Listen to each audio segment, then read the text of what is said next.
Hello, everyone, and welcome back to Season 3 of the Climate Breakdown podcast. We have a bit of a special episode today, so we're recording, as you can see, with the video. And I have two very special guests and a very special reason to come together because we'll be talking about 10 years since Paris. So we'll dive into that, but firstly, I want to introduce the guests. We have on my left Mathieu Blondeel. He's assistant professor in energy and climate politics at Institute for Environmental Studies at VU Amsterdam. And on my right, I have Oscar Widerberg, who is associate professor in environmental politics and policy, also at IVM at VU Amsterdam. Welcome to you both. Hi, thanks.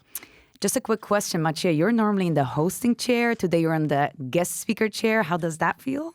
Well, slightly more nervous than normal, Good. Of course, because normally you ask the questions and then it's a bit easier. Yeah. I don't have to come up with the intelligent answers. But now it's my turn to at least try to answer some of the questions that you'll be asking. Perfect. I'm sure you're going to wow us. Oscar, how do you feel? Honored, super excited. Finally, to be part of this exciting podcast. I've been following it for years with lots of interest, and also love the topic. So, looking forward.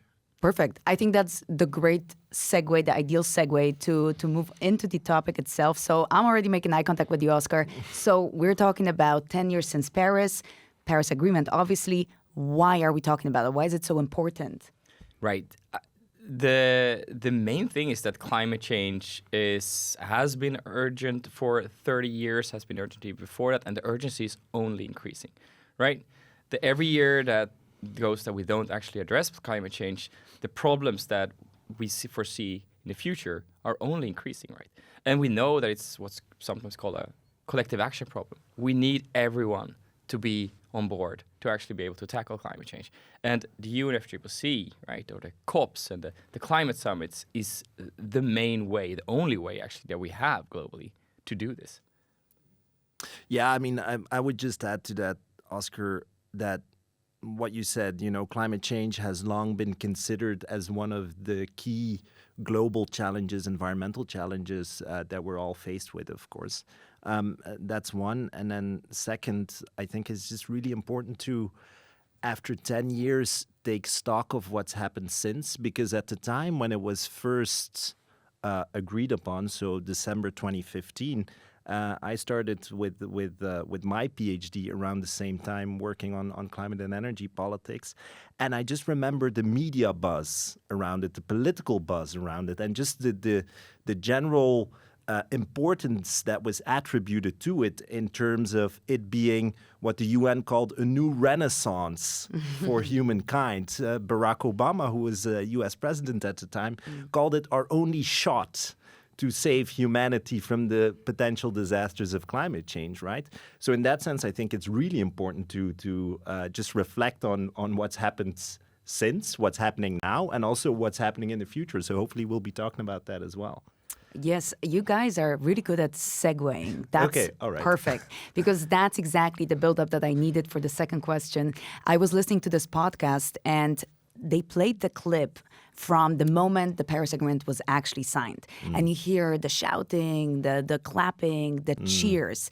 And you already touched upon that, because I want to ask, where were you with your expectations in the moment where you learned, okay, Paris Agreement has actually been successfully signed?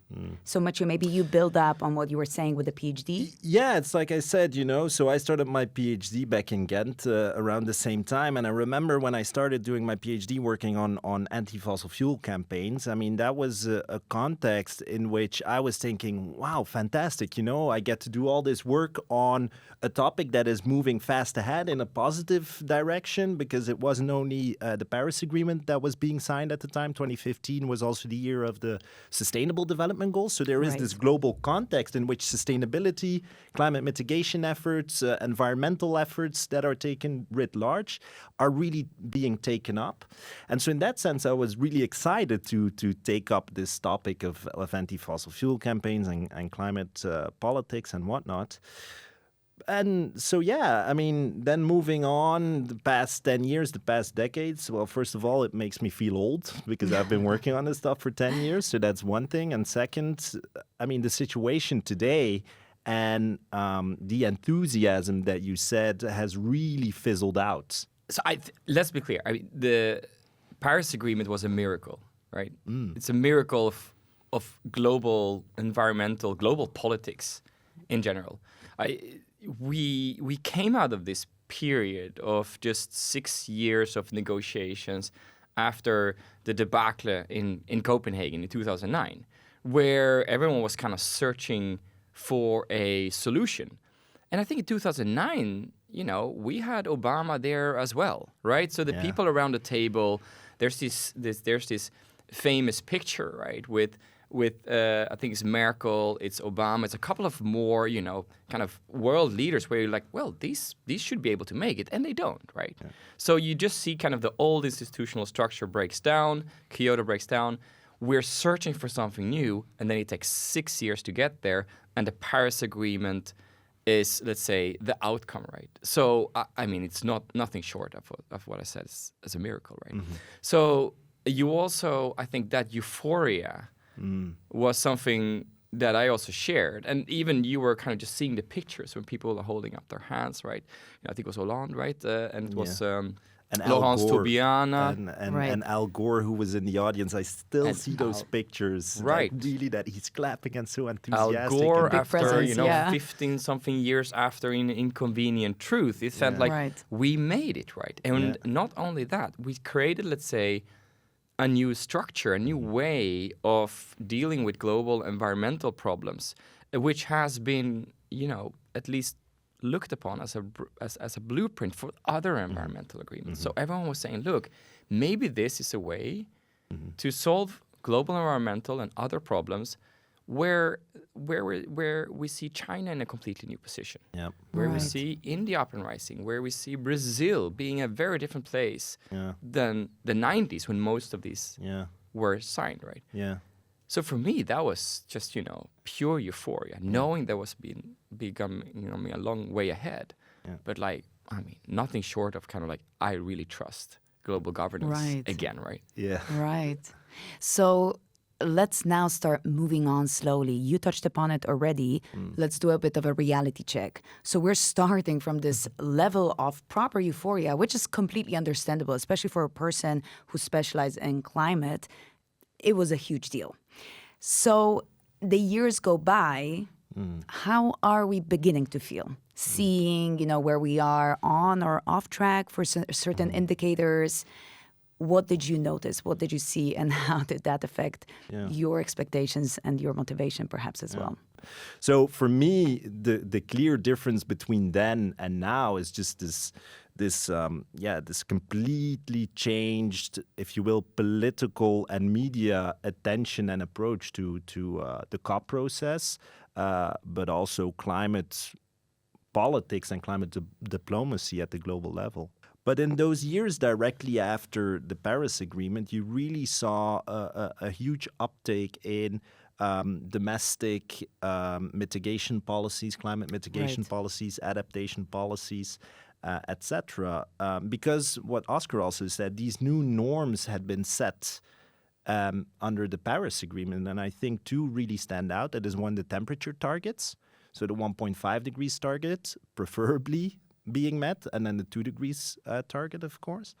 So that's one thing. That became the norm, and that became the standard, and all policies were, if you will, measured against this new temperature norm or these new temperature norms. And then the second thing, what Oscar was saying, what really inspired all this domestic, more bottom-up national policy action was this new architecture, the bottom-up architecture of the nationally determined contributions, right? So member states or states that had signed up to the Paris Agreement now got to decide for themselves what they got to do. And that indeed brought on board the Indias, the Chinas, the Brazils of this world, of course, because they always kind of said, like, you know what, we're developing countries, so we shouldn't be bound by, some of the more top-down restrictions and emissions targets that were set under the Kyoto Protocol architecture.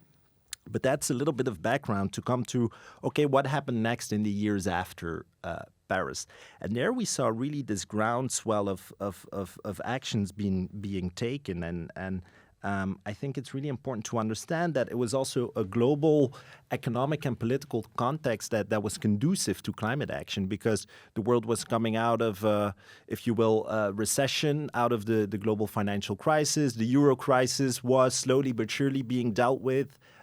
China was also picking up again with economic growth, because they'd come out of a couple of difficult economic years. So the attention shifted away from, the direct economic issues that were being dealt with to more softer topics like climate change that got a lot of attention again. So for me, in those years directly after the Paris Agreement, there really was this momentum being created to deal with climate change. And we saw that all over the world. We saw that with China, like I said, their Made in China 2025 strategy in the longer term. In the European Union, we saw the European Green Deal being agreed on, that really came explicitly from, if you will, the bottom-up pressures of the Extinction Rebellion movement, the Fridays for Futures, Greta Thunberg that was leading that, etc. So you really saw in the, let's say, 3, 4, 5 years up to and directly after the COVID crisis, for me, a lot of momentum at the global level being created when it came to climate action. And of course, then later on, I think in the aftermath of the COVID crisis, and also definitely with the war in Ukraine, and then President Trump coming into his second presidency, or in his second term, you really saw that context changing again. But I'm curious to hear what your thoughts are also on these first years after the Paris Agreement was signed. Right. So the way I think about the Paris Agreement, if I want to split it up in kind of 3 phases, right? Yeah. So the first one, we come out of 2015, the euphoria is there, as you say. Yeah. We have been able to set out a framework for how we're actually a theory of change, of how we're gonna tackle climate change. Yeah. In particular in terms of mitigation, but also slowly moving towards adaptation, right? And the first 5 years was just kind of building up that framework. And one thing that really caught me off guard was the mobilization from civil society. You mentioned it, right? Greta Thunberg becoming, the Time Person of the Year, a global movement of particularly youth, but also others. Yeah. Right? We've seen retirees, right? We've seen labor unions. We've seen, indigenous people. So this kind of like this massive pressure of saying, like, look, we need to do something about climate change now. And that is because of, future generations. It's about my grandchildren. It's about existential issues, right? So existential politics, as some people call it, right? Mm-hmm. And that created, of course, a pressure on governments in turn to kind of up their game in their NDCs, right? So in the National Determined Contributions, in their climate plans. And so the first 5-6 years, you start to see like, hey, we're getting somewhere. And you see that nowadays as well, right? You see also we have avoided the worst scenarios. The latest models that are coming out are, taking out the worst case scenarios. So, I mean, we've avoided a lot of issues, right? The counterfactual without a Paris Agreement is a much more darker scenario. If I can very quickly intervene, because these are some figures that I looked up in preparation for this talk here. Indeed, in 2015, prior to the Paris Agreement, the expectation was that under the policies that were then in place, we would be looking at 3.7 to 4 degrees warming by the end of this century. So now it's already been brought back to 2.6, 2.7 degrees warming by the end of this century. It's still a far cry from what is needed, of course, and what has been set in the Paris Agreement. Right. But it is what you said, very important to understand some of the successes that have been, achieved. So I think moving on the second phase. Yeah. So that was the first, like building momentum, Yeah. ambition. Countries responding to that, civil society, absolutely astounding to see. Then we see a couple of things happen. One, we start to move into talk about, finance, one thing, and the second thing is COVID. And Right. COVID shuts down the civil society mobilization for, clear, understandable reasons, right? So that motor and jet engine is kind of disappearing. We see Russia invading Ukraine. So we're starting to see the narrative shift partly away from climate change, but also towards other issues and valid issues, but also the mobilization from underneath disappearing. And we see the Paris discussions go into the very tricky question around, okay, so who's going to finance this, right? Yeah. And then we see countries kind of, backtracking. And we're now in this kind of third phase, which is this implementation phase, which has been mentioned all the time. This is the implementation COP, right, in Belém, let's say. And now we start to see really the issues coming up. Okay, so we made all these promises, but we can't really make them happen. I think the expectations around the COPs every year are, and I think that has to do with the attention to the issue, is inflated. Yeah. It's not what COPs are supposed to do, right? It's not how any COP has ever worked, right? So that is also something that I think kind of plays in here. But the last thing is also that I think the character of the COPs have been shifting a lot from what they once were. And I'm not that... I think that's maybe a positive development, right? It's creating a center of gravity for each year to get thousands and thousands of people to come and to talk about climate change. We had 70,000 people in the People's March, which took place just before COP30 in Belém. So again, climate change is not only about governments anymore. It's about civil society, indigenous peoples. It's about, labor unions. It's about companies, right, taking up their fair share. It's about cities and regions, right? It's about philanthropic foundations. It's about faith-based organizations. In all these different fields, we find seeds of hope, which, just continue. And that's where I normally in my work find kind of, the energy and the creativity that people have to kind of move forward. So when there's something like 15% of countries that submitted a climate plan, an NDC just before the NDC, you said the process is broken. I'm like, sure, but you have 70,000 people before saying, there, and you have 50,000 people going there, and there's all this attention still on climate change in a time where there are many other things at play. You know? Oscar got to be the good cop. Can I be the bad cop now? Because I do agree with a lot of the things that Oscar has said, and I'm not going to repeat those, but I do have a couple of caveats to the more positive message that he's brought. Because, like I said, we cannot get around the fact that there have been some failures. Well, what you acknowledged, of course, as well. 2024 was the first year where we breached the 1.5 degrees target. I think 2025, it's going to be the same or not, but at least the coming years, it looks like this upward trend of temperature increases is only going to continue.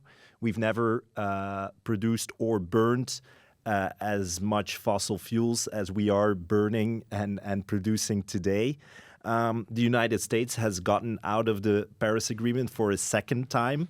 And maybe regardless of that, what really strikes me in the current context is that when he first did it, Trump, in 2017, Macron, with his typical French bravado, if you will, had his Make the Planet Great Again summit in response to Trump getting out of it. There was this bilateral statement by the EU and China saying, hey, we're going to pick up the mantle or take up the mantle and step up our bilateral climate efforts as global climate leaders. Whereas today, the reactions are far less strong, and really we do not see this alternative climate leaders stepping up anymore. The EU has been criticized quite vociferously also for its lack of engagements and commitments at the last COP in Brazil as well. China is still ducking away a little bit and hiding behind its shield of being a developing country. Although, and we should and can talk about it later on as well, they have been doing a lot of positive things as well. But we see this lack of alternative climate leadership with the retreat of the US for a second time, and perhaps now permanently as well. So I think there's a couple of developments at the global level that stem me a little bit less positive and really, feed my cautious pessimism that I hold towards the current system, if you will, or the state of the system. Maybe let's stay with that because indeed we're talking about a full decade. So a lot has happened, and that's the picture that you're painting. And I was also curious for your reflection. 2015, especially when it comes to geopolitics, when we're looking at the climate scene, there's certain leaders, there's certain global players, there's certain countries that are still the developing countries. Now we're in 2025, and some of those, let's say, developing countries that were very much in the background are now in the leaderboard. For example, thinking about countries like China and India, that is the leaderboard, for example, for the polluters, but there's also, in the case of China, the leaderboard for actual green solutions and driving that change.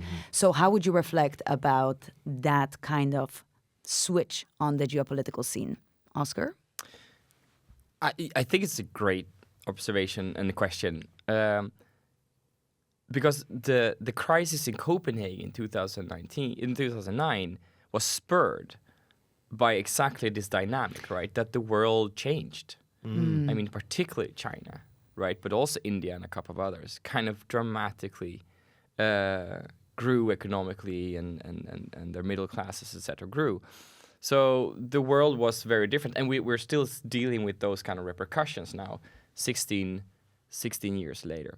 So the way that I think we're looking for leadership, right? I don't think China will take it up in the way that we would think about that the EU has tried to be and at least perceive itself as a leader. Not always, at least in words. Yeah. Not always in action, but at least trying to take up this, like, we're going to promise and then we're going to do things.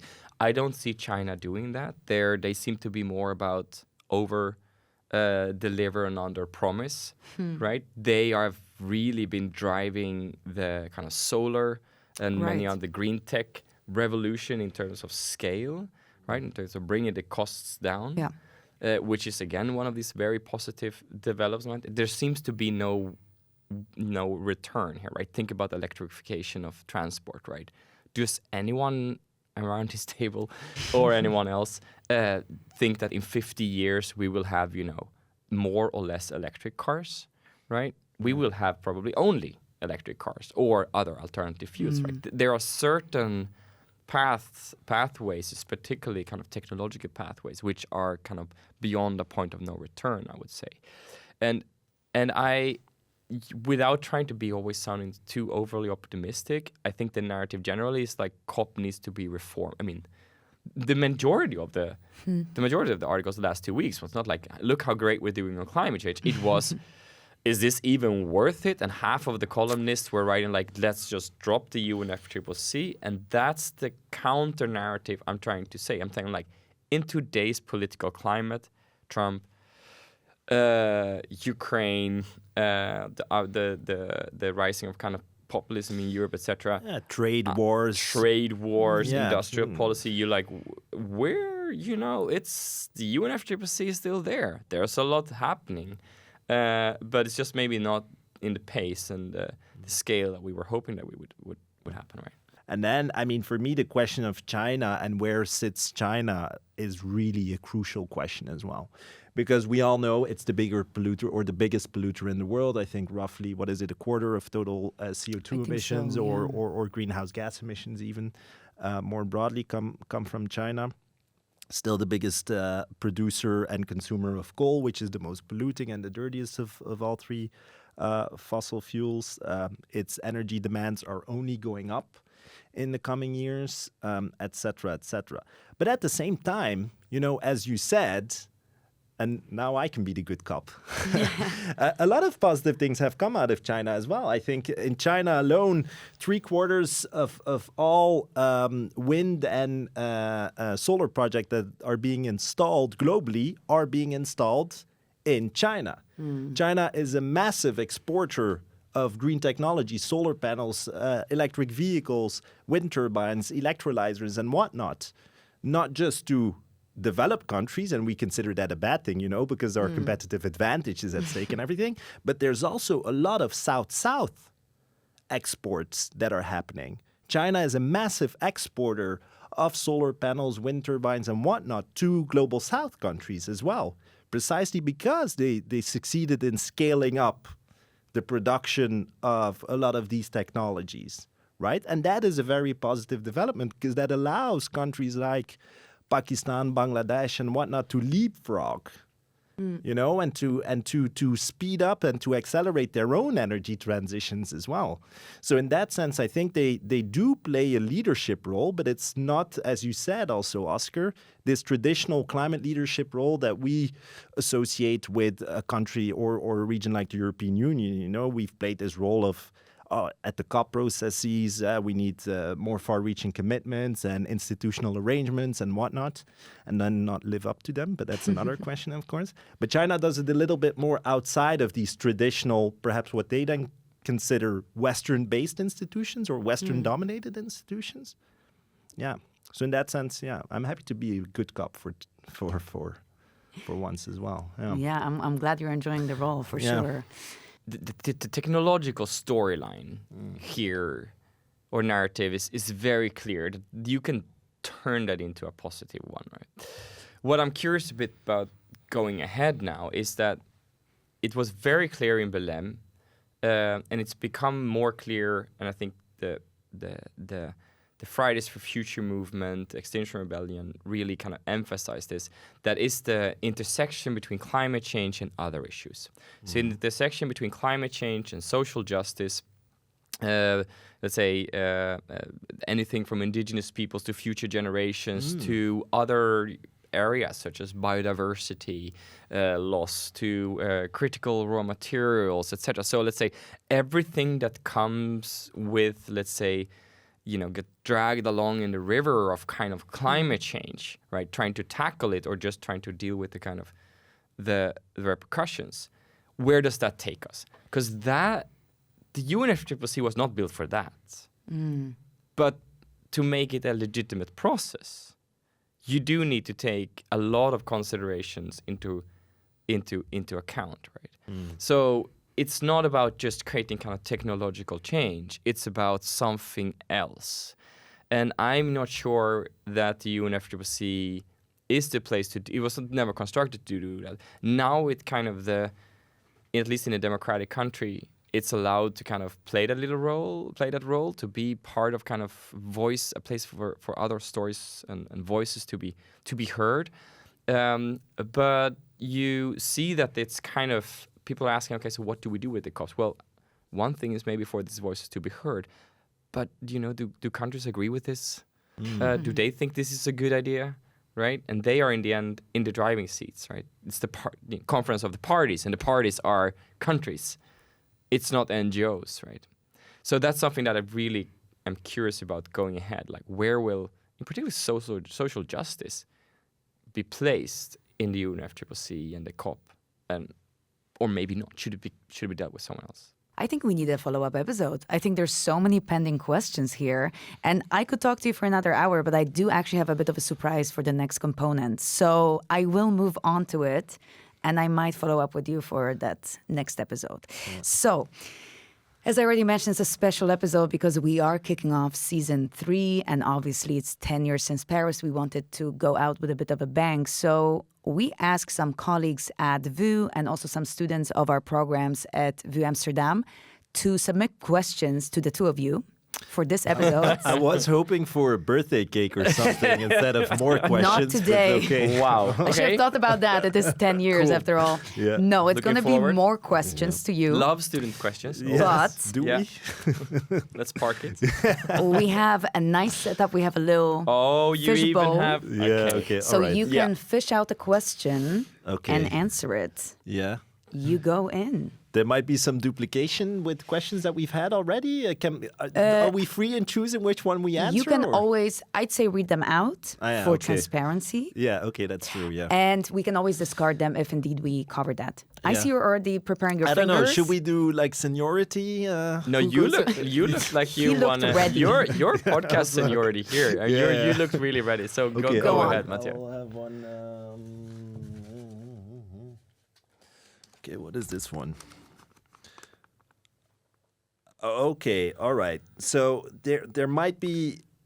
I'll just read it out here. I'm not sure if it's written out as a question actually, but it says here the other side of the climate story: reliance or increased reliance on critical raw materials. That's not a question, but we can come up with a question around that maybe. A bit of a weak opening to this segment, I suppose, with not a question. Maybe we can formulate it as a What's question. the other side of the climate transition? Yeah, basically. And I think critical raw materials is something that we should reflect on in that context as well. Because I think the question that I have been thinking of a little bit is, are we, if you will, changing from a dependence on fossil fuels into a dependence on critical, what we call critical raw materials. So lithium, cobalt, copper, those metals and rare earth elements that basically form the backbone of low carbon technologies that will be needed. It's those critical raw materials that go into the wind turbines, the solar panels, the batteries for electric vehicles, etc. And I think that is an incredibly important question to ask because, of course, what are generally considered, if you will, climate-friendly technologies are not necessarily sustainable. Because sustainability needs to be understood much more broadly than simply climate-friendly.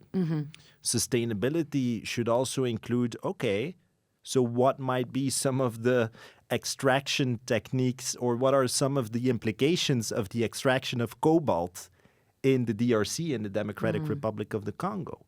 What are some of the local water and land and air pollution effects of lithium mining in the lithium triangle in Latin America? What are some of the implications for indigenous peoples and local communities of nickel mining, nickel extraction in Indonesia? Okay, so I think that these are absolutely incredibly important questions to ask. Do I have an answer to that? Absolutely not. But I think at least asking those questions is incredibly important. And for me, the key point here is, indeed, climate friendly does not mean sustainable. But that would be an opening shot here. I don't know, Oscar. Right. So I don't want to belittle the issues that emerge around mining of critical raw materials in various ways, right? Yeah.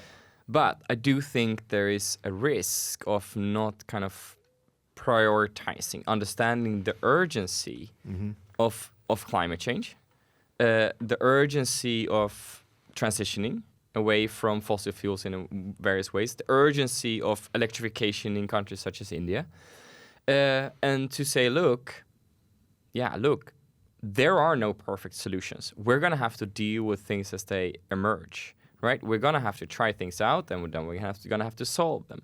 As you're very much right, we should point out and we should figure out what are the kind of the social, the environmental, the other issues that emerge from the solutions that we developed, and understand that they are not kind of neutral. Right, we have to look at them critically. But I really, would caution against a narrative which is also saying, look. We shouldn't kind of try to electrify our transport fleet because it creates all these other problems. There is some kind of hierarchy, and I would put up climate change quite high up there. Yep. Yeah. Maybe I can add to that because yesterday we were talking about the discourses of climate delay, right? Also in the class that we were teaching. And so this maybe is something that kind of fits a little bit under these discourses of delay, this whataboutism, but what about this and that? And again, there are some rightful concerns associated again with the mining and the processing of a variety of these critical raw materials.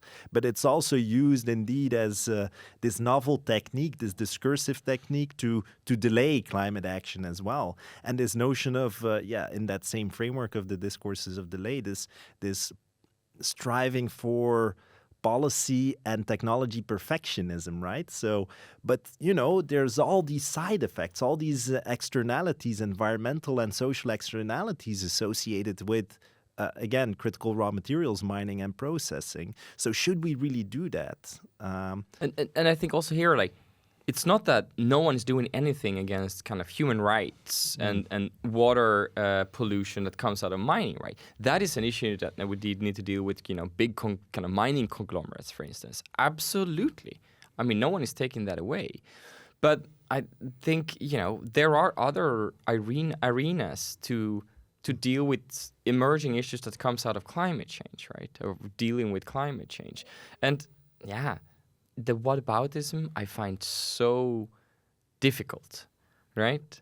Because that just says it's always a case for inaction, right? And that's not going to take us anywhere. Yeah.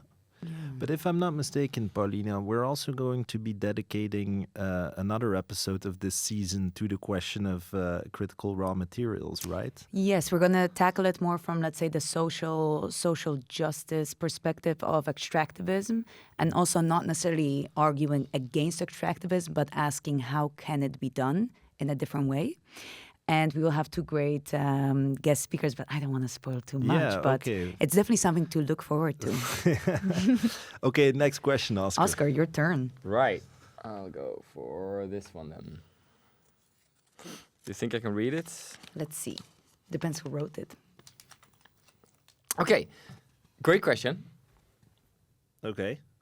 Is there a person that submitted it, maybe? Yeah, this is from Clara. Okay. Where's in the Netherlands. From? Oh. Hi, Clara. Thank you very much for sending in a question. What role does lobbying have? And what role should it have? I guess this question is about the COPs. During COPs, I suppose. Right. Yeah. So maybe I'll say something short because I got it, and then I'm gonna pass the ball to Mathieu, because I think it's one of your kind of really your big areas of expertise. So what interests me with the lobby question is that we have started to just measuring, or just kind of the UNFCCC Secretariat has just started to kind of release the information on who actually goes to the COP for the last, I think, 4 years or 5 years, right? So if you go to the COP now, you get to write your name and your organization, and then that's published, right? So we started to just figure out who's there, and we increased the transparency. And with that, we get questions about legitimacy, which is super interesting. So we increase the openness of the UNFCCC and the COPs, and then people start to question actually, if it's, set up in the right way. So since we started to do that, I think The Guardian had an article saying over the last 4 or 5 years, there's been over 5,000 executives, lobbyists from fossil fuel organizations going to the COPs. That is, of course, a big chunk, but it's also, Dubai had 80,000 people joining.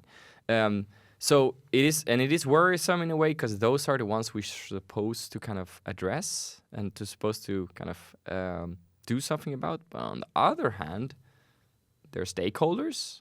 They are the ones who's going to be the most affected by this. They are going to engage in climate delay, and they're going to engage with kind of narratives of delay. But how do we create an open, transparent, stakeholder involvement process without the organizations that are actually supposed to kind of, disappear, right? Existential threat to them. Now, how would they engage? Where they engage? With whom they engage? The rules around it. We can have a lot of discussions about, but them just being there, to me, makes a lot of sense. Yeah. And you can also interpret it positively. Earlier we talked about the death of the COPs and how relevant and effective they still are. But this shows the fact that so many fossil fuel lobbyists, and we can talk a little bit about the label later on as well, but the fact that so many lobbyists still go there to try and influence negotiations actually shows that the COP isn't dead and that it is still very important, and it is still the place to be, if you will, if you're a lobbyist. Second, I also wanna just concur with what Oscar just said. I think climate activists, and I have that with my students as well, students better, because we talk about lobbying quite often in class as well when it comes to climate governance and climate politics classes. They see it as this dirty word, but inherently, every stakeholder group lobbies. For me, it's the issue of power imbalances that is much more important than the fact that lobbying is bad or not. I mean, like Oscar said, many other types of organizations and groups representing different types of stakeholders are present at COPs, trying to influence one way or another the outcomes of the negotiations or the negotiation process itself. So in that sense, I don't think necessarily that lobbying is a bad thing. Everyone does it. Now, coming to the question of course, fossil fuels and fossil fuel interests lobbying at COPs, I think that is problematic precisely because of the power imbalances primarily, right? And them being heard much more and their interests being much more represented and present in outcome documents and negotiation texts or negotiated texts much more than other types of stakeholders. I think there's a problem because, as you said, for example, now at the recent COP, if you look at some reporting indeed done in the Guardian based on some NGO research that was done, I think it was roughly 1,600 officially registered lobbyists that were considered fossil fuel lobbyists that were registered, which is 60% more than actual negotiators and representatives of what the Guardian called the 10 most climate vulnerable countries. So then we're talking about low-lying island states, but also very poor developing countries or least developed countries. So in that sense, I mean, fossil fuel industries and interests are represented more than states. So that is a problem. But is that a fair comparison?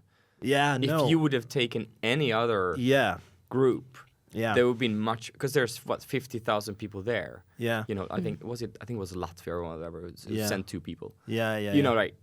The country teams are quite small sometimes. Yeah. Right. So is that a fair comparison? No, it's a fair point, and you also have to understand how COPs are set up, of course, because lobbying, sure, and they try to influence negotiations, but there's two different types of zones and areas where different attendance to the COPs are allowed. So there's the green zone, which is basically organized by the COP presidency, where everyone who's attending the COP basically can go to. So the journalists, the negotiators for the member states or the national governments and whatnot, but also the lobbyists, the environmental NGOs. It's where all these pavilions are always. But then there's also the blue zone, where the actual negotiations are happening. And that is also restricted. And so these lobbyists, whether they're NGO lobbyists or fossil fuel lobbyists, are not allowed in there. So I think outside the negotiation rooms, the blue zone, a lot of influencing probably happens. But, I mean, you also have to take that with a grain of salt, because the actual negotiations happen behind closed doors, where those fossil fuels or fossil fuel industries do not have direct access, of course. But maybe that's a bit sidestepping the point. But another thing that's really important here is that, again, the lobbying that happens isn't only happening at COPs. It's also happening in the corridors of other parliaments at the national level, so outside of the COP. So I think we shouldn't be, like what we said earlier as well, we shouldn't be focused too much. I mean, the COP is very important, but climate policy is still mainly implemented, designed at the national level, at the EU level in Brussels for our region, of course. And there, I think we should be a little bit more cautious in terms of what's happening, because there are energy and carbon-intensive industries that are still very much lobbying against, sustainability policies, climate policies, environmental policies that we've been quite successfully been implementing over the years here in the European Union. Think about the omnibus on sustainability that's being passed now. Think about the EU deforestation regulation that is also being weakened. Think about the phase out of internal combustion engine vehicles. That deadline by 2035, that under a lot of lobby work from the German car manufacturers is being pushed back again, or is being questioned again as well. And so yes, at the COP, it is important to reflect on that and to look at that, but there's other ways and at different levels of government that this lobbying is playing out, absolutely. Yeah, all right, next question.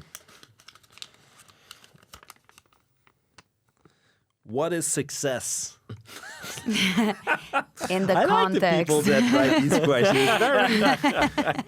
It's a very broad question. Yeah. I say let's narrow it down to the context of COPs. Yeah, or Climate change? maybe the Paris Agreement. I guess the question is, has the Paris Agreement been successful? Yeah, I mean, good question.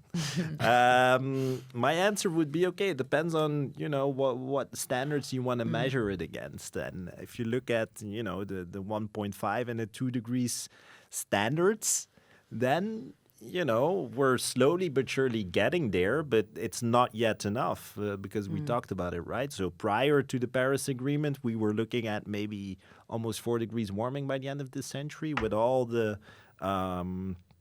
policies that have been implemented so far. We're looking at 2.6, 2.7. And all the, again, biophysical crises that are related with that. But at least if your benchmark is what was the situation before, then we're slowly but surely moving the needle in the right direction. Now it's again not enough. So in that sense, we're making progress. The problem with that progress is that, the history of humankind isn't, this idea of the arch of history is long, but it bends towards justice. I don't know who said it. It sounds very cool, but I don't think that it's necessarily the case. It's mostly a very rocky road with a lot of setbacks and a lot of drawbacks and a lot of, contestation against the arc of justice that is moving in the right direction. And you see that happening now. So in that sense, I mean, success is also a very dynamic concept, I would say. And for me, it's very hard to say, hey, it's successful, it's unsuccessful. It's a bit too black and white. I see, and we've talked about a lot of positives, but we've also talked about a lot of negatives. And that reality is somewhat blurry and gray and not always clear. That's something that we just simply have to accept in that sense. Mm-hmm. Yeah, I think so. It's of course ironic that an institution such as the UNFCCC sets up a target that is somewhat arbitrary, and then that they probably knew was going to be missed, and then miss it, which was known it was going to be missed. I think in terms of effectiveness, what I find in terms of what's working out in the Paris Agreement is something that I mentioned before. The Paris Agreement and the UNFCCC and many of these other 1,500 multilateral environmental agreements were created in a completely different world, in a completely different political reality. And I think measuring it against the parameters of adaptation, of evolution, I think for me makes a lot of sense. Are they able to change and to accommodate power shifts globally? The rise of China, the rise of India, the rise of Brazil, the demise and the disappearance of the US as a hegemon. And the kind of, I don't know what to do with the EU, right? No, I mean, we have ambitions, we want to do stuff, but no one seems to care, right? So from that perspective, I think the Paris Agreement and the UNFCCC is doing a really good job. Having that said, I'm very worried if such a small group of countries decides to send in their climate plans on time, because that really puts like, what do you call it, a wrench in the engine. Because the whole idea is that you kind of update your climate plans. They don't need to be better or much better. They should at least not be worse. And if that machinery kind of stops moving forward, then we stand very little chance. Then what is the purpose, right, of the UNFCCC? And we're now maybe in its biggest test for so far, right, from the Paris Agreement, of course, and it still seems to be going forward. But if this continues, then I think we're looking at an unsuccessful Paris Agreement, right? Maybe another question. Shall we make it the last but not least question? The last but not We least. can do it. How can we mitigate climate change if people prioritize other problems as more important than urgent? This is a FU student who's asking this. So people prioritize other problems than climate change, security, having a place to live, affordability, right? Many people are very worried about migration and, you know, what that does to the societies. So climate change is, and we see it, right? We see it in the Eurobarometer. We've seen it nationally. We see it just before the Dutch elections now. We see climate change kind of really kind of moving down on the priority list of voters, at least in the countries that I kind of follow somewhat, and it's primarily in Europe, right? It doesn't mean that it's not important to people, but they don't think it's the most important anymore. So for me, I think, you know, yes, the political pressure was super important to kind of, in this first phase of the Paris Agreement, right, to kind of build momentum. And we're seeing now that countries feel that they don't have to care anymore. So that's really important. But I really think it's also important not to despair here.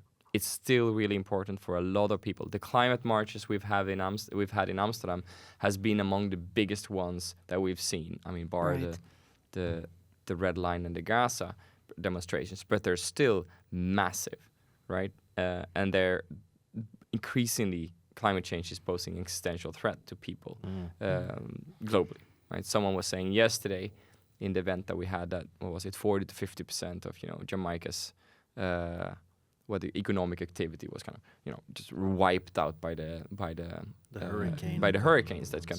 So, you know, it really is an existential threat for increasing amount of people, right? I'm not sure whether that is true, the Jamaican number. Don't quote me on it. But I do think it shows, right, that it's really becoming more of an issue. So I think there are understandable reasons for why climate change is not top priority, but it's not disappearing anyway soon. Mathieu, I'm going to ask you to pull the last question for the round, as we need to slowly start rounding up. What can be expected from Australia as COP31 president? Do you want to give that a go, Oscar? I know I asked a question. Maybe also paint the picture a bit, because where will the COP actually be taking place? Right. So for this year, there were two contestants, right? There was Turkey and there was Australia. And normally the countries they figure it out, right? It's normally not a big issue. But for some reason this year, they didn't manage to solve it, right? And the fantastic compromise of, you know, global world politics has been that it's going to be held in the beautiful Antalya, right? The kind of on the beaches, the Riviera of Turkey, right, of Anatolia. So the beautiful Antalya, and it's going to be hosted or chaired by Australia. Right. What to expect from this? I think there are too many chefs, and the chefs are not really, I would say, on the same kind of political line. So what to expect from this? I think it's going to be quite messy. I think anyone who's been trying to set up a workshop in another place, like another country, on a different time zone, different language, knows how difficult it is. So I'm a bit skeptical to this idea, but I also understand its political reality, right? But I think it's going to be messy. Yeah, I mean, a bit less about the COP presidency, but more Australia being so exemplary for, a lot of other advanced economies in the past, because domestically, evidently, they portray themselves, and they are quite a front runner when it comes to, for example, renewable electricity generation, but then primarily solar panels put on rooftops of homes and everything. I think per capita, if you look at solar rooftops, Australia is the top of the world, Really? maybe. Yeah, I think so. But don't quote me on that one. But I know that they're very high up on the list. But at the same time, and that's this curious, paradoxical position, Australia is evidently a massive fossil fuel producer and exporter as well. They're a massive coal producer and coal exporter as well. They're a massive LNG producer and exporter as well. So I always find it so interesting to see this very paradoxical position. And, Azerbaijan last year and the year before, the UAE were rightfully called out because the UAE, the president of the COP, was also, I think, the president or the CEO of the national oil company of ADNOC. And he was saying, if we phase out fossil fuels, we'll be thrown back to the Stone Age. And the year after, in Azerbaijan last year, the president of Azerbaijan said the fossil fuels that we have here are a gift of God. And, they were rightfully mocked and rightfully criticized to a certain extent as well. But now we have Australia. And I do wonder also, this criticism over the past few years vis-a-vis the presidencies in Azerbaijan and the UAE that primarily came from the West. And, Western media, Western politicians, whether they'll also have the guts to call out one of their peers then, so to say, because of this paradoxical position that they're in. I think it is interesting, building to what you were saying. And I think it's maybe bringing up a bit of the noise again. So you've mentioned, the COP that we recently had in Belém, less of a media interest in it. Perhaps hearing the questionable hosting situation, we might bring the attention back. So maybe there's a positive spin that we can put here. But I'm really glad we went through the questions. I'm really grateful for your patience and for your openness as well. That was really, really nice, and happy that we could have included some extra people in this episode. Something that we do, I know you're aware of this. I'm not sure if you're aware of that, but you said you're an avid listener. We finish our episode with a bit of this recurring question. So reflecting on the topic we're just talking about in this episode, would you say you're looking positively or negatively towards the future? Would you call yourself more of a pessimist or an optimist? So I wanted to bring the question back. I think it's a nice red thread throughout our episodes. So, open question. Which one of you is ready to answer? I'll let Oscar finish. I'll go first. I always say I'm cautiously pessimistic because I think looking at reality and the state of the world, the state of the climate, we have to be somewhat pessimistic because it is absolutely not going in the right direction. I think that we've agreed on that earlier as well. But I'm cautiously pessimistic in that sense because I also see progress. We are making progress at the global level, at national levels, but that also at subnational level, at individual levels. Here at our university, we've taken very interesting steps that we've discussed throughout a couple of previous episodes as well. So in that sense, I do see some positives as well. But yeah, I think the main point is also hope is really important. But hope should not, lead to us resting on our laurels and saying, hey, everything's going to be fine in the end. I think this pessimism should also be used as a fuel. And I think I use it a bit as a fuel to continue my role as an educator, as a researcher, to make that change, that positive change, possible, if you will. Although I only have a very, very small role to play, I tend to think that I can have some positive individual impact as well. Thank you, Mathieu. Oscar, over to you. I'm cautiously optimistic. The reason is that I think there is a train that is running which is unstoppable, and that is electrification and other types of technological advances, and the understanding that climate change is here. Yeah. Right, and it's existential to to countries, to communities, to some companies, etc. I'm also cautiously optimistic because I daily meet students, I read about people, I see it around me in the city, in the village that I live, that there is change going on, right? And lots have happened. I'm cautiously then, I mean, on the negative part, not the negative, on the pessimistic part, I'm worried that the social agenda that we've talked a lot about here, that's not going to materialize, right? I think in previous transitions, moving away from, for example, mining regions, right? In Europe for the last 60, 70 years ago, they are still dealing with the repercussions of being just left behind, right? And that is something that I think we know today, which we can do something about, that there is a strong justice component here.